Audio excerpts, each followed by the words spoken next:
আসসালামু আলাইকুম প্রিয় ভিউয়ার্স, আশা করছি আপনারা ভালো আছেন। আজকে আমি ষষ্ঠ শ্রেণীর গণিতের অনুশীলনী 1.3 7 নাম্বার সমস্যার সমাধান করে দিব। তো 7 নাম্বার সমস্যায় বলা আছে কি, কোনো ক্ষুদ্রতম সংখ্যাকে 8, 12, 18 ও 24 দ্বারা ভাগ করলে প্রত্যেকবার ভাগশেষ 5 থাকবে। তাহলে আমরা এই ক্ষুদ্রতম লেখা দেখেই বুঝছি যে এই অঙ্কটা আমাদের কি করতে হবে, আমাদেরকে লসাগু করে বের করতে হবে। এখন এখানে আরেকটা ঘটনা দেখেন, বলা আছে কি যে প্রত্যেকবার ভাগশেষ থাকবে 5। তাহলে আমাদেরকে কি করতে হবে, আমাদেরকে যে লসাগুটা বের করতে হবে সেখানের সাথে 5 যোগ করতে হবে। কেন 5 যোগ করতে হবে সেটা আমি একটু পরে আপনাদেরকে এই বেসিকটা বুঝিয়ে দিচ্ছি। তাহলে আমরা কি করব, আমরা লিখব যে এই সমাধানে লিখব কি, আমরা এখান থেকে সমাধান শুরু করি। সমাধানে লিখব কি যে 8, 12, 18 ও 24 এর লসাগুর সাথে 5 যোগ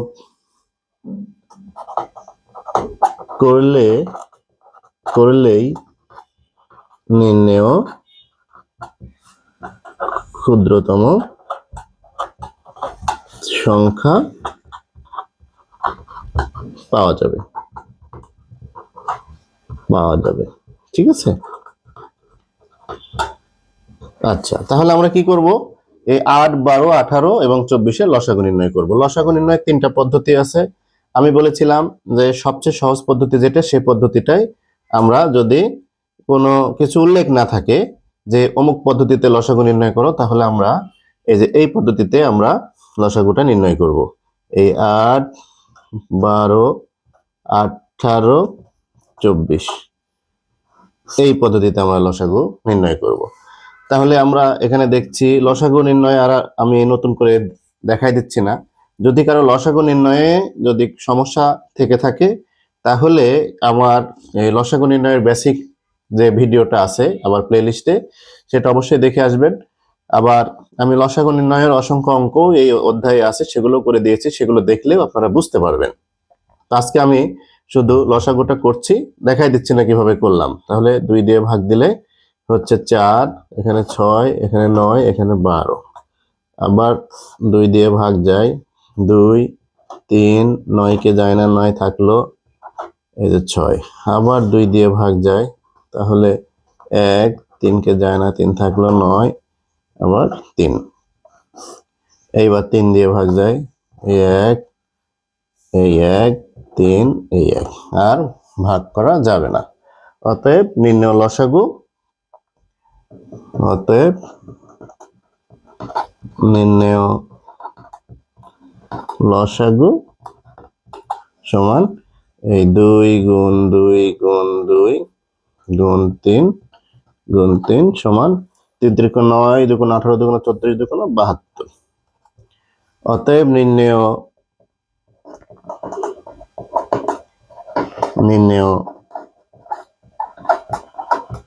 ক্ষুদ্রতম সংখ্যা কি হবে, এই 72 এর সাথে যোগ করে দিতে হবে 5, তাহলে সমান সমান 77। এই পর্যন্ত করলেই অঙ্ক হয়ে যাবে। কোনো কোনো স্কুলে উত্তর লিখতে বলে, যদি উত্তর লিখতে বলে তাহলে আমরা এখানে উত্তর 77 লিখে দিব, না লিখলে এই পর্যন্ত লিখলেও অঙ্ক কমপ্লিট হয়ে গেল।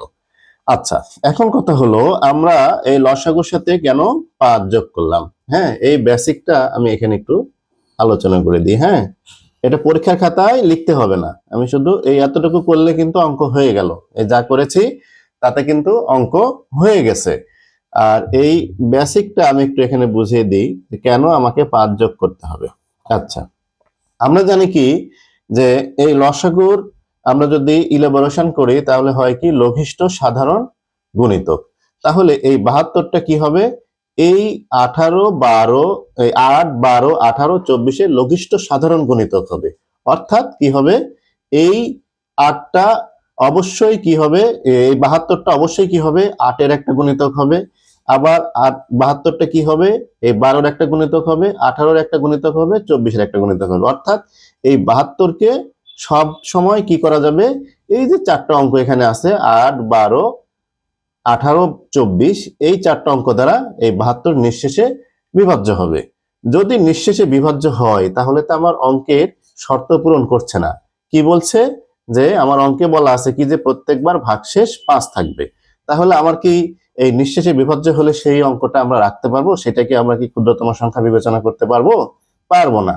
যেহেতু প্রত্যেকবার 5 আমার ভাগশেষ থাকবে, এই জন্য যদি আমরা এই 72-এর সাথে আমরা 5টাকে যোগ করে দিই তাহলে হয় কত, 77। আমরা যদি 72-এর সাথে 5 যোগ করে দিই তাহলে হয় কি, এই যে 77। এখন কথা হলো, আমরা জানি কি যে আমরা যদি এই 8 দ্বারাও 72কে ভাগ করি তাহলে নিঃশেষে বিভাজ্য হবে, অর্থাৎ ভাগশেষ থাকবে কত, 0। এখন যখন আমরা 5 যোগ করে দিলাম তখন 8 দ্বারা এই 72কে ভাগ করলে তো নিঃশেষে বিভাজ্য হয়ে গেল, কিন্তু 77কে ভাগ করলে অবশিষ্ট কিন্তু 5 থেকে যাবে।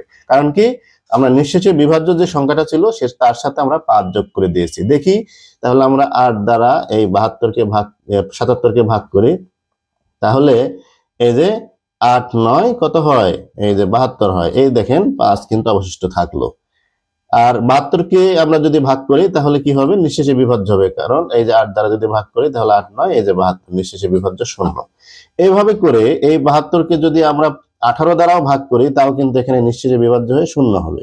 কিন্তু আমরা যদি এই 77কে ভাগ করি, এই 77কে আমরা যদি ভাগ করে দিই এই 18 দিয়ে, তাহলে কি হবে, এই দেখেন 4, 18, 72, তাহলে 5 অবশিষ্ট থাকে। তাহলে কেন আমরা 5 যোগ করলাম, আশা করি আপনারা বুঝতে পেরেছেন। এর জন্য আমি সবসময় বলে থাকি যে আমার এই চ্যানেলটা নতুন, এখানে আমি প্রত্যেকটা অঙ্ক তো করে দেবই, সাথে যেই অংশটা আপনার চুম্বক পয়েন্ট, মানে যেই অংশটা একজন শিক্ষার্থী বুঝতে পারবে না, সেই অংশের আমি বেসিকটা আপনাদেরকে খুব ভালোভাবে বুঝিয়ে দেব। তাই অবশ্যই আমার এই চ্যানেলটাকে, YouTube channel basic math with Mida স্যারকে সাবস্ক্রাইব করুন। আর যদি আমার ফেসবুক পেজ থেকে ভিডিওটা দেখে থাকেন তাহলে আমার Facebook page basic math with Mida স্যারকে অবশ্যই ফলো দিয়ে পাশে থাকুন। লাইক, কমেন্ট, শেয়ার করে অন্যকে দেখার সুযোগ করে দিন। তো আশা করি আপনারা এই অঙ্কটা এখন পরীক্ষায় আসলে করতে পারবেন। এই অঙ্কটা অনেক ইম্পর্টেন্ট। এই ধরনের অঙ্ক পরীক্ষাতে অসংখ্য থাকবে, আপনারা অবশ্যই বুঝে করার চেষ্টা করবেন। সবাই ভালো থাকুন, সুস্থ থাকুন। আল্লাহ হাফেজ।